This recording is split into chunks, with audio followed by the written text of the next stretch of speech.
What is going on, everyone? This is going to be another live commentary for you guys by Hope Remains, once again.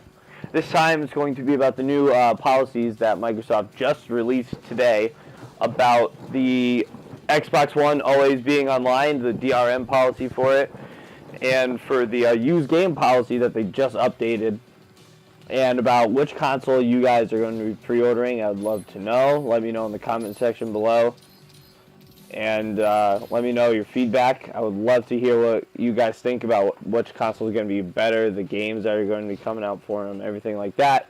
Because it would be great to know. I want to know your guys' opinions. I am always open ears. So with Xbox today, they released a press thing today. I don't know how to really call it, but they released a thing today that they confirmed that they're reversing the DRM and the used game policy that they had previously announced for the Xbox One. And in case most of you don't know what that is, which most of you probably do know, the DRM policy was if you are away from your console, signed in on another console. So if your friend has an Xbox One, you don't want to bring yours over their house, and you want to sign in on theirs, you have to sign in every 1 hour online if you're playing an offline game, if you're not signed in to Xbox Live. Which, that can be annoying. I can understand people's frustrations with that because they're not used to that with the Xbox 360, which, okay, you'd be upset, but you don't need to completely and utterly bash the Xbox One for that because it's just their business policy. And I had no problem with that because they want to make sure people aren't hacking their Xboxes, stuff like that, like people would always do. Which, I never had any issues with. And now, with the DRM policy being updated, all you need to do for the first time that you set up your console, you need to connect to the internet the one time when you're setting it up. But once you use that one-time internet connection, you can disconnect your Xbox from the internet and not have it online all the time. That's your choice. They open up the freedom to their gamers because they realize that people are upset, and they're hoping that this will increase the number of pre-orders that come flying in, because as you already saw, there were probably a lot more pre-orders for the PS4 as there were for the Xbox One. And with that being in hand, you notice a big increase in people liking the PlayStation 4 and the PlayStation 4 stock going up and everything like that, and people being like, oh, Sony's going to be better this time, curse of the third console for Xbox. But I really don't believe in that, because the Xbox One is going to be a perfectly fine console, and it's going to be really, really good. I have no issues with it, and I'm really looking forward to it. I don't know about you guys. Let me know in the comment section below how you guys feel about it. Oh, shit, I just died. Anyways, if you guys are going to pre-order the Xbox One, let me know, because I'd love to know. And if you're going to pre-order the PS4, tell me why you think the PS4 is going to be better, why you think the Xbox One isn't going to be as good. The other policy that they had just released information about was the, I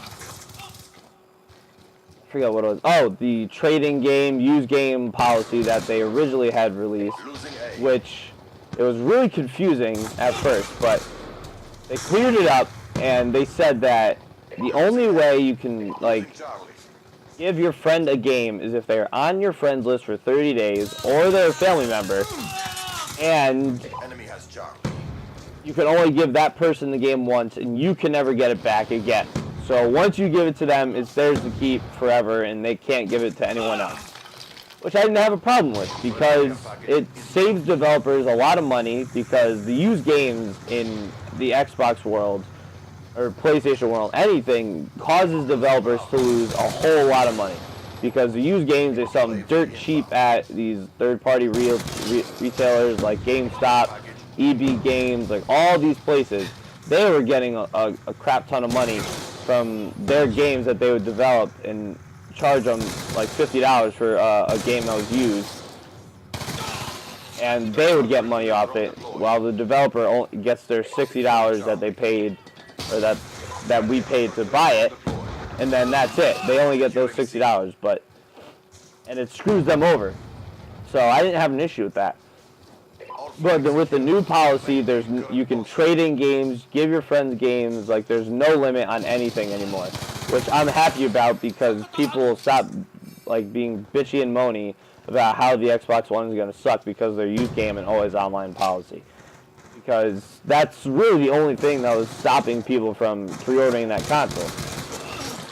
That's really all the bad reviews I heard about it. Everyone's like, oh, well, they're always online and the used game policy is awful. And those are the only two things that Sony had against Microsoft when it came to trying to bash them, which they did, but I mean, now they have nothing to hold against them, and they're probably like have their thumbs up their asses, not knowing what to do anymore, because Microsoft just came out and said, oh, well, guess what? Now we're doing what you guys are doing, because we listened to our community and we realized what mistake we made, and we don't want to lose our valued customers. And me being a Microsoft customer, I enjoy that greatly. And you can still buy the games digitally through the Xbox Marketplace and download them that way.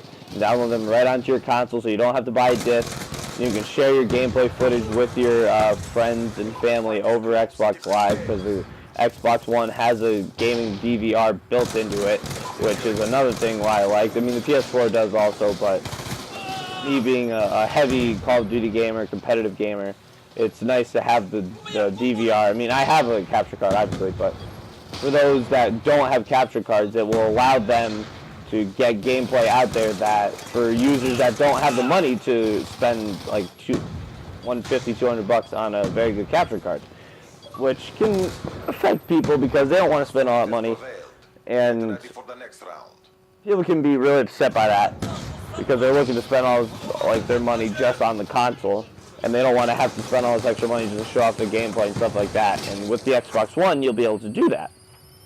And because of that, I think that a lot more people will be going to the Xbox One. I personally pre-ordered the Xbox One. I think it's going to be a great console. I love Microsoft products. They never seem to disappoint.